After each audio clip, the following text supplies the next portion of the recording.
Hello and welcome back to Let's Play Final Fantasy II! This is your ever-lovable host, Shadowblade730, and whoa, what a time for a random encounter! Let's see if we can make it back to our main city of, not Flynn, I think it's Albert it's called, and report back now that the Dreadnaught has lifted and is fully operational! Take care of the Sasquatch. I wonder what the plural of Sasquatch is. Is it just Sasquatch? So I don't think Sasquatches would be kind of correct. I guess it would be more than one Sasquatch would be Sasquatch? Two Sasquatch? Anyway, there's some dead Sasquatch now. A little bit of money. Alright. Yeah, it is kind of a trek to head all the way back. So we're going to be utilizing a lot of public transportation. I don't know about you viewers, but I want to get a little bit of progress done here. Holy crap, that's a bunch of goblins. Down, down, down to Goblin Town. I'll send them back to Goblin Town. In a body bag. Alright, a little bit of air. Hey, keep your arrows to yourself, okay? And that should do it. Hooray! Burn them all! Way to go, Maria. Maria, Maria. Yep. Alright. See if we can make a little progress over here. Moving on. Okay, random encounters.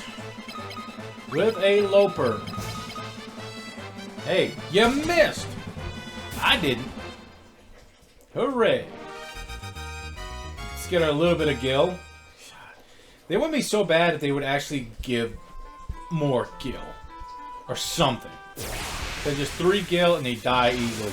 Just such a bad encounter. Speaking of bad encounters, here we go with another mutant toucan called a looper. Now it's a dead looper.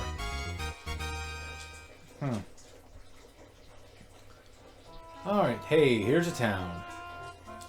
See if we can utilize some of that public transportation.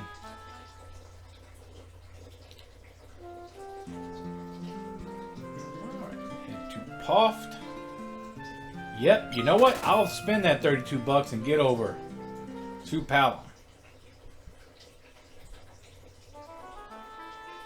Let's hop on the ship. And away we go. On those high seas. Not the low seas, but the high seas. Yep. Now we're going to take a little... Well, it's going to take a little ride in my canoe, but hey, gotta have one random encounter with some more goblins. Hey, quit it. Yeah, you notice I didn't take any damage from that attack. Why? That silver curse is really nice. It may not have the protection of some of the heavier armors, but guess what? It's going to help, trust me, in this next upcoming dungeon. Yeah, I went ahead and instead of boosting up Gus's knife attack, since really these are only level 1 encounters here, I'm probably just going to boost up Isuna, because at level 1 Isuna, it can cure poison, I think. And you definitely want to get to around, I think, level 4 or 5, because then you can start curing a lot more ailments. It may cost more, but it becomes a lot more reliable on, with different ailments. So let's do that. Oh, hornets. So we kicked up a hornet's nest. Now, as I said earlier in the series, even if you don't actually use the ability in combat, you still gain experience for it. Now, you probably won't gain any MP or any... well, actually, no, you probably will still gain, like, spirit or intelligence. But you won't gain any MP because you're not using MP to actually cast the spell. But you will help level up the actual spell. And holy crap! Wow, something bad happened here. Like a freaking bomb went off. You know what, Manwu? I have a feeling you're about to jump ship. So, give me that staff. You're not going to need it. Give me it, it's mine! I saw it first. No, it's mine. You gotta sell it for the cause. Oh, so yeah, that Dreadnaught flew over here and looked like it destroyed a bunch of crap. Well, that's just nice.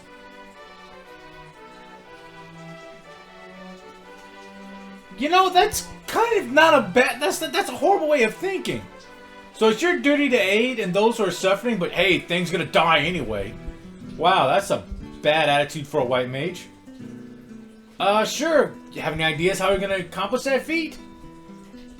Hey, you need to blow it up. So, later. So yeah, bye, Minwoo. Let's see if you know anything. See, could anyone know how to exploit that weakness? Who else would know how to exploit an airship's weakness? Huh, I wonder.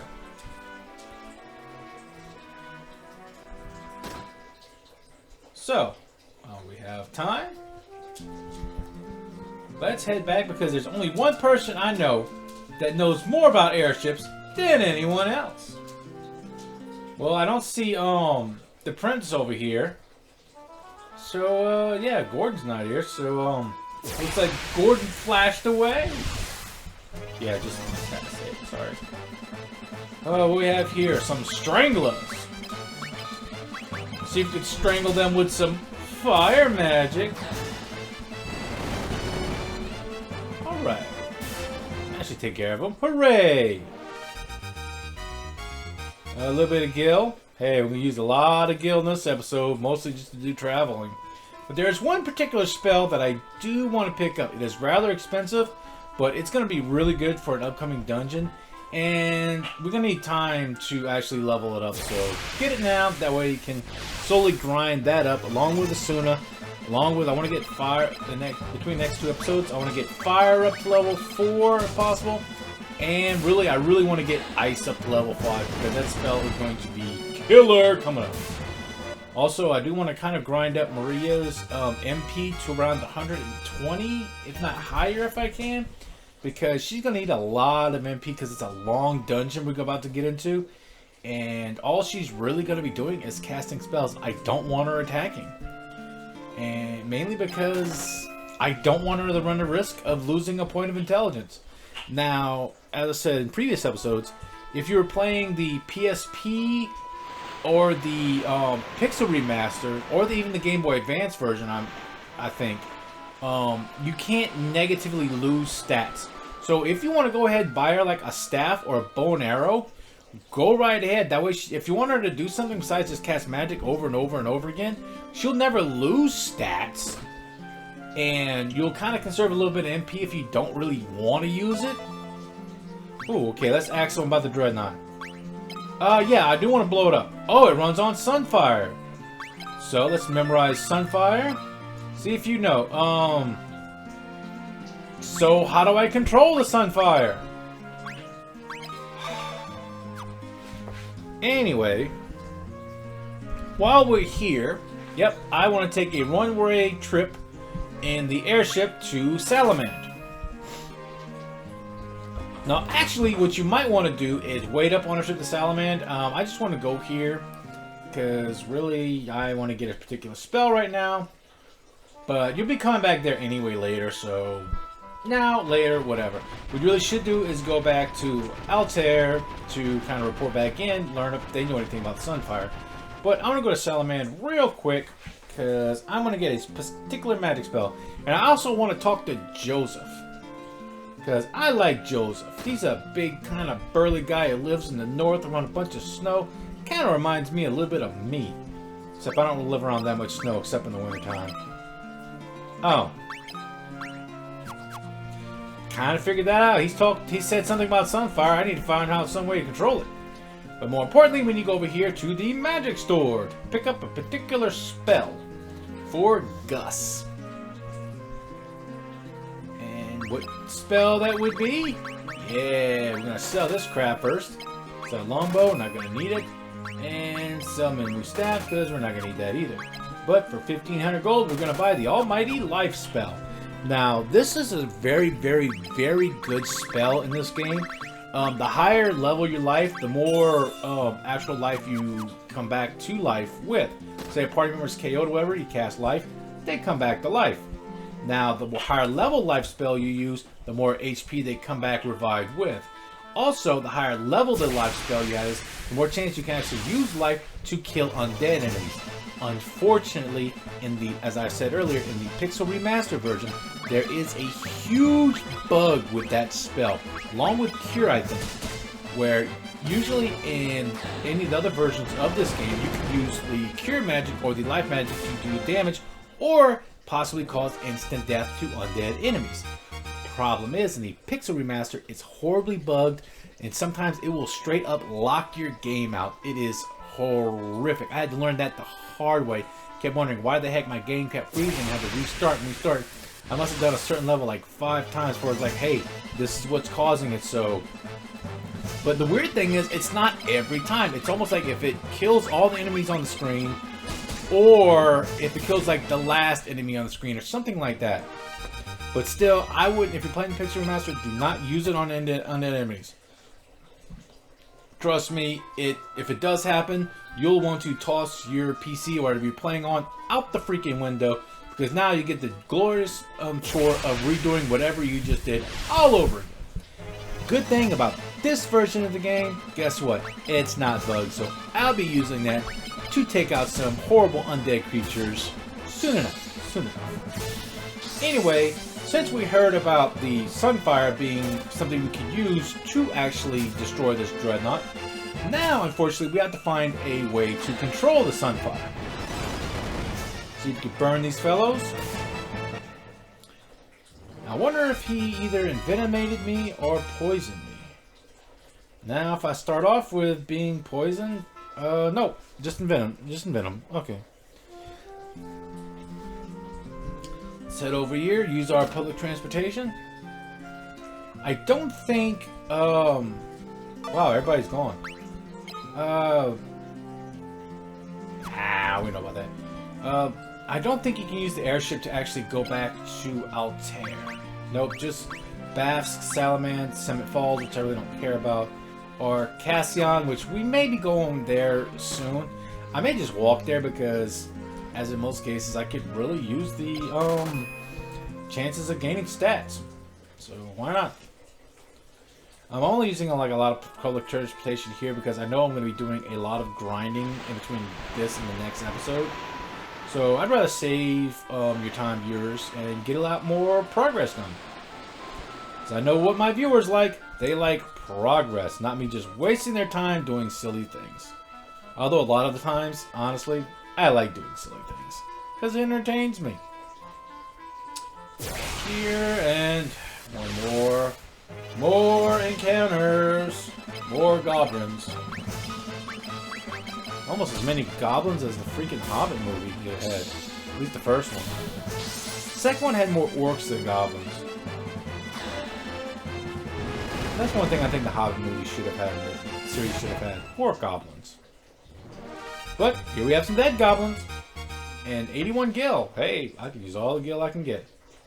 Because I really want to save up about 300 more just to cover the coverage of going back to Salamand. So I will have to go back there. Well, let's report and see if anybody here knows somehow to contain the Sunfire. I know Sunfire was a really, really cool X-Men villain who turned into an X-Men hero. A Japanese mutant. Really cool. He touched the soil of Hiroshima and it turned him and activated his mutant abilities. And his grandfather was kind of he really hated America because of what happened. He was fought during the war and the bombing of Hiroshima. So yeah, interesting, tragic story. But eventually he came around and became something. So you don't know it. Looks like your father.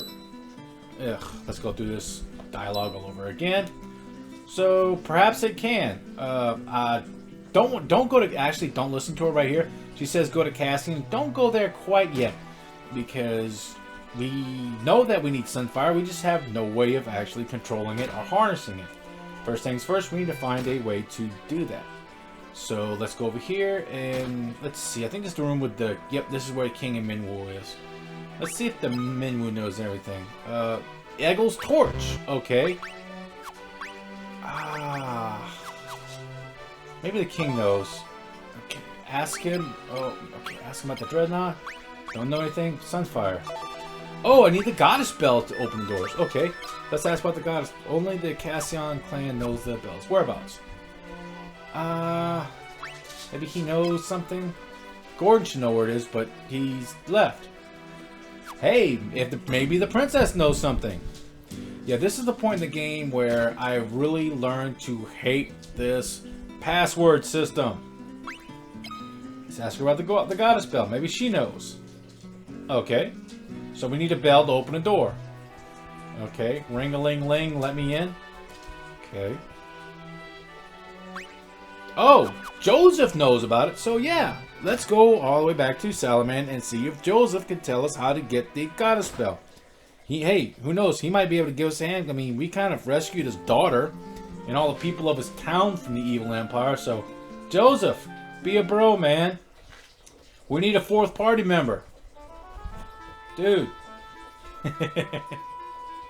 Hopefully he'll be as useful as Minwu was. I mean, Minwu wasn't really the best physical fighter, but you have to admit, his ability to basically be a gigantic heal bot does make the first two quote-unquote dungeons a lot easier. It also makes grinding a lot easier, I'm not lying. Yep, we'll take a boat over. Alright. Hop in our ship, and away we go! And always remember, kids, grass tastes bad. Alright, now that we're back here, let's hire us an airship. And save us some walking time. Hey, Sid's buddy who basically takes all the money in. Maybe he'll know something about this goddess bell. Nope. Yes, I want to take a ride. Where to? Salamand! Still got a little extra money too. That's pretty good. Alright, let's hop in the handy-dandy little airship there. I wonder if it's called the Enterprise. Or maybe he named it the Falcon. Who knows? We'll find out later. But let's take our trip. I wonder if the food sucks just like every other kind of air service in this world. No, I will not complain about airplane food anymore. Let's see if Joseph knows anything about this. Hey Joseph, what's up, bro? Yeah, the goddess bell. Oh, you have a snowcraft? Awesome! Oh. Yeah, remember that blue rock in the, Summit Falls cave on the first level? Yeah, we're gonna go back and find that. But more importantly, we have more people to join our party with Joseph. Joseph is basically a monk. He has really high hand-to-hand attacks, so he's really good. Yeah. But can we find the snowcraft so we can use it to find the goddess bell and finally find the sunfire to destroy the Dreadnaught and save the area from the horrors of the Dreadnaught? Find out next time on Let's Play Final Fantasy II.